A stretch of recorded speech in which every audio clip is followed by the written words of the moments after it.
Under the Students menu on the left-hand side of the screen, you'll see the options for viewing, adding, and editing student core details and viewing historical or archived information.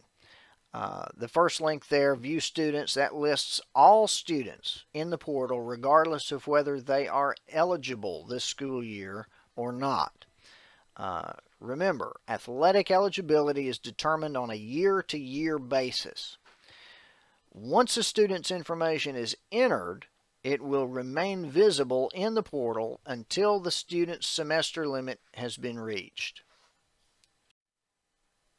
So here's what you'll see when you click on View Students. This is a list of all your school students. At the beginning of the school year, every school year, all the students will be marked ineligible. We'll get to the eligibility part of this in a moment. Clicking Add Students brings up this screen. It's fairly simple, straightforward. You only need to submit a student's core information one time when they first come into your building and intend to participate in athletics. High school eligibility is based on the year the student entered ninth grade, so it's important that the year entered ninth grade be correct. Middle schools will just see grade level options instead of years. After clicking Add Student, you'll automatically be directed to the eligibility questionnaire, which we'll cover in a moment. Most places in the portal where you see a student name, it will be a hyperlink. You'll be able to click on it. And when you click on it, it will take you to the student detail page.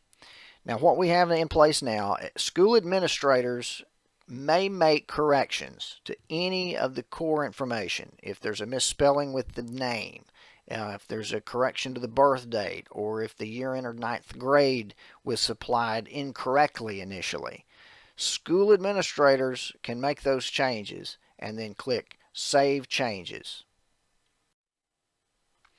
Another thing you'll see on the student detail page is an historic record of each year's eligibility report for the student. The portal shows how each question was answered, which sports the student was certified in, which is to say which rosters they were added to that school year. Students who were added and then removed will be shown grayed out. The other thing that will be shown here, transfer forms, homeschool forms, and the like, will all be found here for each school year. At the bottom of the student detail page will be a log of all the actions that have been carried out on the student's record. This is one reason why it's important not to use or share that school ID login for the purposes of completing eligibility, since if you log in with that, it will only show the school name as the user here instead of an individual's name. And you won't have any record as to who did what when in the whole process. So users should always use their own email address and password to sign into the portal. Next up is eligibility. Again, these are features available to school administrators only. Coaches do not have access to this area. Under the eligibility menu, you'll see options for students awaiting action, the eligible students list, the Express eligibility tool, and a link to the hardship form if you need it. We'll look at each one individually. Students are visible in your portal for the number of semesters they are eligible to participate based on the year entered ninth grade provided when the student was added. We should also remind you that athletic eligibility is determined on a year-to-year basis. So at the start of the school year, all your returning students will appear ineligible in the portal. That's where the Express eligibility option comes in handy. First, the awaiting action page. Now, a lot of these pages may look similar, but they show different things. This awaiting action page is going to be your main eligibility screen. All of the students that have been added to the portal but are not eligible are listed on this page. The eligibility questionnaire is the first step required for any student, and if it needs to be filled out, you'll see that student's name here on this screen with an Answer Questions button. If the questionnaire has been submitted but a transfer form is required, you'll see a Transfer Form button. If a transfer form or a hardship form has been filed, you'll see that status here on this screen with a link to go look at that information. You can also click on the student's name on this page to look at the full student record. Clicking the Answer Questions button takes you to the eligibility questionnaire. We've got a sample here shown on the screen. This questionnaire is designed so that someone with little to no knowledge of the eligibility rules can make a sound judgment regarding a student's eligibility. The questionnaire guides the user along, the administrator along, to an accurate determination.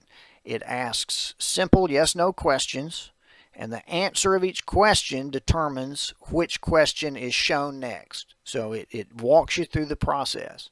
So if there's a question you're not sure about, or you don't think that the answer at the end is the correct answer, you want to come back to it later, you don't have to click Save Results at the end. If you want to start again later, come back at a different time, you can do that. Once you hit Save Results, that's going to lock it in, and that's going to require action from the state office in order to clear that out for you to re-answer the questions.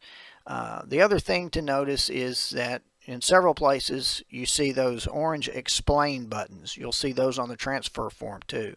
That Explain button, click that. That will give you further explanations on what it's saying or what it's asking for. So let's say you've completed the questionnaire, you're satisfied with your answers, then you'll click Save Results at the bottom. Now, after you answer a few questions, maybe you want to check on something, come back later. Well, don't click Save. The name will always be on that Awaiting Action page for you to come back to. And once you've saved it, those answers are locked in, and you'll need to contact the state office to resubmit the form. Now, in our first example here, a transfer form is required. So once you click Continue to Transfer Form, it will automatically save the results here and take you to the transfer form.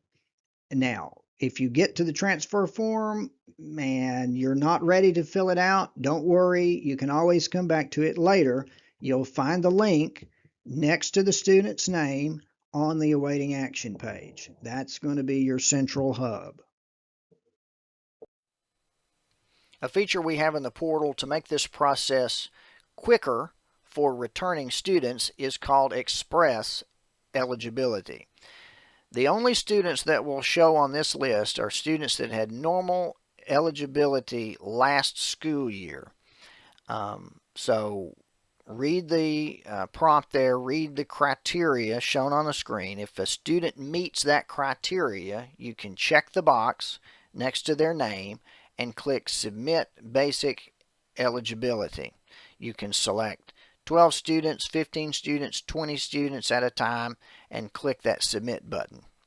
If a student transferred away from your school and back at any point in the last 12 months, do not file the eligibility for the student through the Express option. You need to answer the questions on the eligibility questionnaire.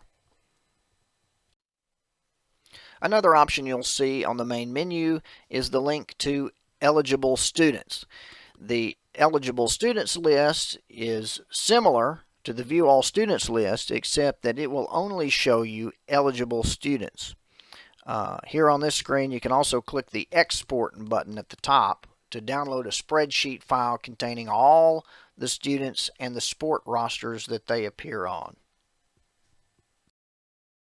So just real quickly, if the portal determines that a transfer form is necessary, of course, if you fill it out when you do the questionnaire or you come back through Awaiting Action and come back to the form, of course, that's on the Awaiting Action page. There's some basic questions on the transfer form that you'll answer, but it's now much less involved than it has been in years past. You'll want to pull up the TSSAA bylaws and flip to Article 2, Sections 12 through 14 for a full description on the transfer provisions. After submitting the transfer form, you'll usually receive a response within 1 or 2 business days. While the form's being processed, the student's name will remain on the awaiting action page where you can see the status of the processing at all times. The hardship form is now a secure part of the portal, and only a principal or athletic director may submit it. To complete the hardship form for a student, you'll first need to add them and their core information using Add Students, and then complete the eligibility questionnaire and click Save Results.